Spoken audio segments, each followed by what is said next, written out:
Bonjour, bienvenue dans ce nouvel épisode de Questionner la sage-femme, un nouvel épisode enregistré dans ma voiture parce que j'ai pas réussi à enregistrer correctement cet épisode de toute la journée et on est au soir et c'est le long tunnel là du soir et les enfants crient, je n'arrive pas à trouver un lieu tranquille pour enregistrer, alors me voilà dans ma voiture. Si jamais vous entendez peut-être le bruit de la route, c'est parce que je suis dans ma voiture. Alors aujourd'hui, je vais aborder un thème qui pose beaucoup de questions et notamment, on a souvent des parents qui, quand ils viennent la première fois à la maison de naissance, ça fait partie des questions qui nous posent énormément. Quand justement, on leur demande quelles sont leurs peurs, leurs freins, qu'est-ce qu'ils entendent parler sur les naissances, qui fait que ils ont peut-être peur justement d'un accouchement en dehors de l'hôpital. Et cette question, c'est la question du cordon autour du cou. Alors j'ai justement Anissa qui m'a posé la question de savoir si y avait finalement beaucoup de bébés qui naissaient avec le cordon autour du cou et si c'était le cas en fait est-ce que c'était problématique. Chaque mercredi, avec l'épisode Questionner la sage-femme, je répondrai à une question d'une auditrice ou d'un auditeur. N'hésitez pas à venir me poser vos questions en message privé ou par mail, que ce soit sur la grossesse, l'accouchement, le postpartum, la parentalité, sur les naissances en dehors des hôpitaux ou encore sur nos pratiques de sage-femme autonome. Alors finalement, c'est quoi le cordon autour du cou? On parle parfois de circulaire. C'est le fait qu'il y ait un ou plusieurs tours de cordon autour du cou du bébé, tout simplement. Alors on dit que ça concerne entre 10 et 30% des bébés. La moyenne, on dit 25%, donc un bébé sur 4. Un bébé sur 4 qui naît avec le cordon autour du cou. Souvent, on le découvre à la naissance. Donc c'est vraiment de se dire que ça n'a eu aucune incidence, puis que le bébé il est descendu paisiblement et tranquillement. Parfois, on le voit et on le découvre un peu de manière fortuite à l'échographie. Mais c'est important quand même de dire que c'est souvent une source de peur et d'angoisse quand on dit « Ah, il y a un petit cordon autour du cou ». Tout de suite, on imagine les pires choses. Et pourquoi est-ce qu'on imagine ça? Je pense que c'est parce que on confond souvent le fait que le bébé ait le cordon autour du cou avec une strangulation. Donc le fait d'être étouffé, le fait d'être étranglé avec son cordon. Donc on pense un peu au fait d'être pendu dans le ventre de sa mère. Donc dans la plupart des cas, faut pas oublier en fait que ce cordon il est assez lâche et que donc du coup tout ça est sans danger. Mais donc attention, j'aimerais vous rappeler quand même que le bébé ne respire pas avec ses poumons in utero et donc qu'il est oxygéné par le placenta via le cordon ombilical. Donc c'est pas parce qu'il a le cordon autour du cou qu'il ne sait pas respirer, parce que justement il ne respire pas tout simplement parce qu'il est oxygéné par le cordon ombilical.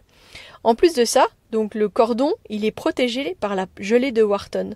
Donc ça, je vous ai fait une vidéo il y a quelques jours, je vous ai partagé une vidéo il y a quelques jours sur l'Instagram de Sage-Femme Authentique pour montrer justement l'incidence de la gelée de Wharton, en fait, quel effet de la gelée de Wharton, notamment sur les nœuds au cordon.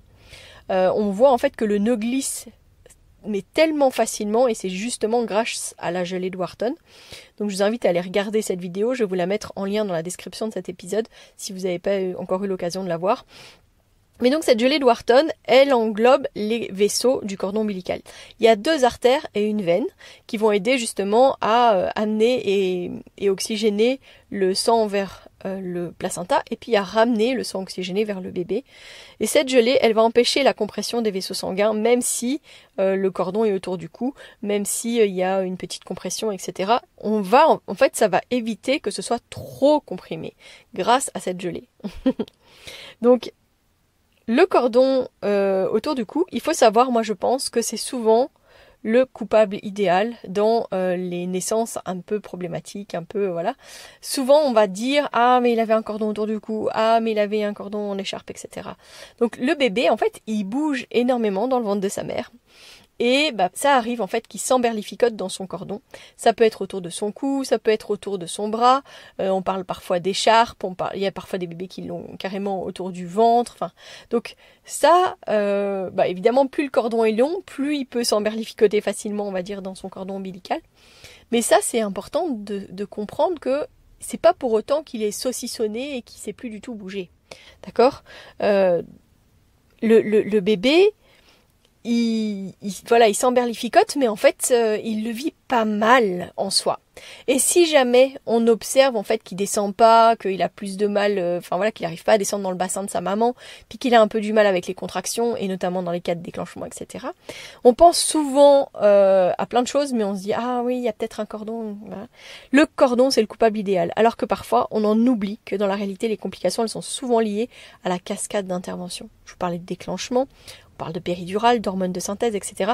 Le fait de rompre la poche, enfin, c'est tout plein de choses qui peuvent en fait amener à des complications, mais que en fait celui qui devient le coupable idéal, c'est souvent le cordon. Alors que, comme je vous l'ai dit, en fait la majorité des bébés avec un cordon autour du cou naissent tout à fait bien.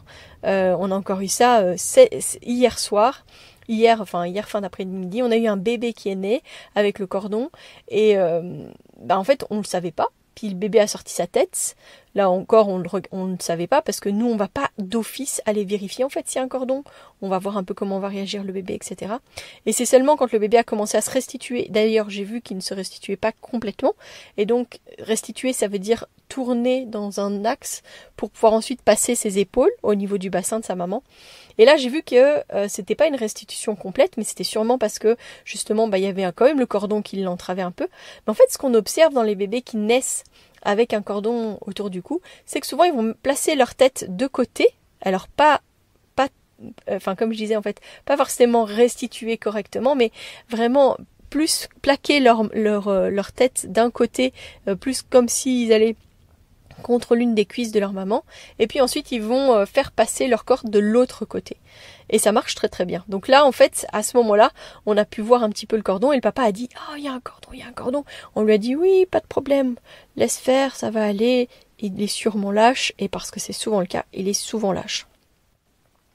Si on voit que le bébé il avance plus du tout parce que c'est vraiment coincé, là ça sera une indication pour pouvoir le couper. Mais dans la réalité, c'est très très très très rare. Et c'est bien mieux de ne pas couper parce qu'à nouveau, vous savez, je vous parle du clampage tardif du cordon, le fait que le bébé a besoin d'avoir tout son sang, etc. Et en plus de ça, le cordon l'aide vraiment dans sa période d'adaptation, dans les premières minutes de vie, là où en fait il doit passer de sa vie aquatique à sa vie aérienne, où il va devoir justement commencer à respirer et à s'adapter, eh bien le fait que le cordon soit toujours là va vraiment l'aider.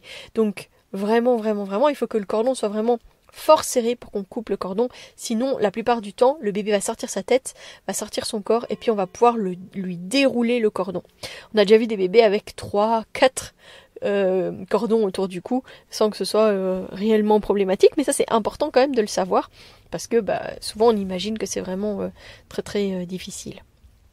Alors les études scientifiques, elles disent qu'en fait, il n'y a pas de lien direct prouvé entre un cordon autour du cou et des complications, même si on ne peut pas nier qu'il y a des bébés qui ont vraiment des cordons qui sont trop serrés et qu'il peut y arriver parfois des drames avec des cordons fort serrés.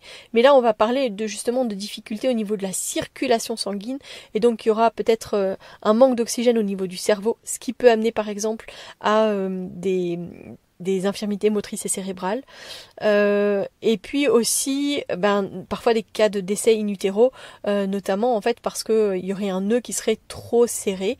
Donc je vous ai parlé du nœud coulissant en fait sur le cordon avec la gelée de Wharton, et c'est la majorité des cas. Mais je sais aussi que parfois la seule explication qu'on a d'un décès in utero, c'est parfois effectivement un cordon beaucoup trop serré. Donc c'est pas 0% de risque. D'accord ? Mais en fait, ce qu'on sait maintenant, c'est que les cas de complications, en fait, le cordon peut réellement poser problème, c'est dans 2 à 6% des cas. Donc dans 2 à 6% des cas des 25% de moyenne.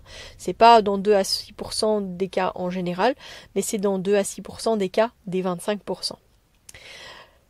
Alors, c'est important de dire que c'est pas une indication systématique de césarienne. D'accord ? Et c'est pour ça qu'en fait, on ne cherche pas à savoir, dans la majorité des cas, si jamais il y a une circulaire autour du cou du bébé. Et c'est important aussi de savoir qu'en fait, ce n'est pas une indication de césarienne, que ce soit le bébé qui est la tête la première ou que ce soit un bébé qui se présente par le siège. Parce que parfois, on nous dit « Ah oui, mais s'il est en siège, justement, s'il est en siège, alors il aura encore son cordon jusqu'à la fin, parce que justement, il va sortir sa tête en dernier. » Ce n'est pas une indication, le bébé peut naître tête la première ou tête dernière avec un cordon autour du cou sans que ce soit problématique. Donc voilà. Alors quand est-ce qu'on peut voir qu'il y a réellement un problème avec ce cordon? Parce que parfois le bébé est tellement berlificoté dans son cordon que ça peut quand même amener à se poser des questions. Et c'est quand le cordon il est trop court, quand le bébé est trop emberlificoté, en fait ce qu'on va observer la plupart du temps c'est un bébé qui descend pas. C'est pas pour autant qu'il est en souffrance. C'est que on n'a pas de descente dans le bassin, le travail dure très longtemps, on n'a pas parce qu'il ne stimule pas correctement le col de l'utérus. Et puis, ce qu'on peut observer par contre aussi, si par exemple il commence à descendre, parfois ça peut être qu'il va peut-être mal vivre les contractions. Et notamment, je reviens là-dessus, mais en cas de déclenchement, parce que les contractions seront beaucoup plus fortes pour le bébé si jamais c'est un déclenchement, et donc du coup il peut potentiellement moins bien vivre cette situation avec le cordon autour du cou. Ah, un petit avion qui passe, quand je disais que j'étais dans ma voiture, ça veut dire qu'on entend aussi les avions. En pratique, qu'est-ce qui va se passer? Si jamais on observe justement un bébé qui a du mal à descendre dans le bassin de sa mère, un bébé qui présente des troubles au niveau du rythme cardiaque, etc., parce que là, ça devient plus gênant, plus difficile pour lui, alors parfois, il va plonger. Moi, j'ai eu ça, notamment... chez pas mal de nos bébés, j'ai déjà vu ça, des bébés qui restent très haut très longtemps, et puis qu'en fait à un moment donné acceptent et plongent. Et j'ai eu ça moi personnellement avec ma petite Claude, où j'ai trouvé que le travail était beaucoup plus long que d'habitude, que c'était pas du tout la même dynamique que les autres fois. En fait parce que je sentais bien qu'il fallait que je sois dans une certaine position pour que ce bébé appuie vraiment sur mon col. Et que dans la plupart des cas, en fait, si j'étais juste dans des positions un peu de repos ou parfois un petit peu trop en avant ou un peu trop en arrière, ça ne fonctionnait pas. Il fallait vraiment que je sois toute droite pour la sentir. Et quand elle est née, en fait, elle était totalement berlificotée dans son cordon. Et quand elle est née, en fait, elle avait plus vraiment, le cordon ne battait déjà plus. C'est comme si elle a tout donné en même temps que moi pour allez on y va et on donne tout. Et elle avait effectivement un cordon, elle était emberlificotée aussi, elle avait une écharpe, etc. Donc ça amène à se dire que parfois en fait les bébés ils sont conscients en fait de la difficulté de cette barrière qu'ils ont et ils vont accepter tout simplement de plonger et de le faire en dernière minute. Donc c'est aussi important de savoir que les bébés ont une grande sagesse. Parfois, c'est nous qui reflétons beaucoup de crainte et de peur, mais qu'en fait, les bébés ont beaucoup de sagesse. Donc, dans la majorité des cas, j'aimerais vraiment que vous en rappeliez, mais les bébés naissent sans souci, même avec un cordon autour du cou. Et si le cordon est lâche, ce qui va se passer, c'est que la sage-femme, le gynéco, si jamais vous êtes à l'hôpital, puis aussi tout simplement le parent, parce que là, le papa, dont je vous parle hier, c'est lui qui a accueilli son bébé. Quand il a vu le cordon, en fait, le bébé est sorti et il a de lui-même fait passer le cordon dans l'autre sens, pour que le bébé soit plus entravé par son cordon, tout simplement. Et il était tout lâche, et il y avait plein de sang qui passait par là, et c'était tout à fait ok. Si c'est vraiment fort serré, dans certains cas, on est amené à couper immédiatement après le passage de la tête, mais vraiment que dans les cas les plus forts et les plus graves, parce que ne pas oublier qu'en fait le bébé a besoin de ce sang et qu'en plus ça va l'aider à s'adapter à sa vie aérienne.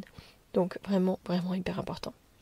Donc se rappeler quand même que la problématique de la surmédicalisation, c'est souvent ça qui engendre des problématiques et pas seulement le cordon autour du cou, que c'est vraiment un prétexte qui est souvent utilisé pour justifier des interventions médicales et c'est de là que vient la peur des cordons autour du cou, que les césariennes ou les extractions instrumentales ne sont pas toujours nécessaires, mais que c'est à nouveau une excuse et que quand c'est nécessaire parce que c'est vraiment pas possible, autant le faire sereinement une fois qu'on a pu observer effectivement que ce bébé descendait pas, que ça n'allait pas, etc. On peut refaire encore une échographie à ce moment-là, hein. C'est pas un problème au cas où.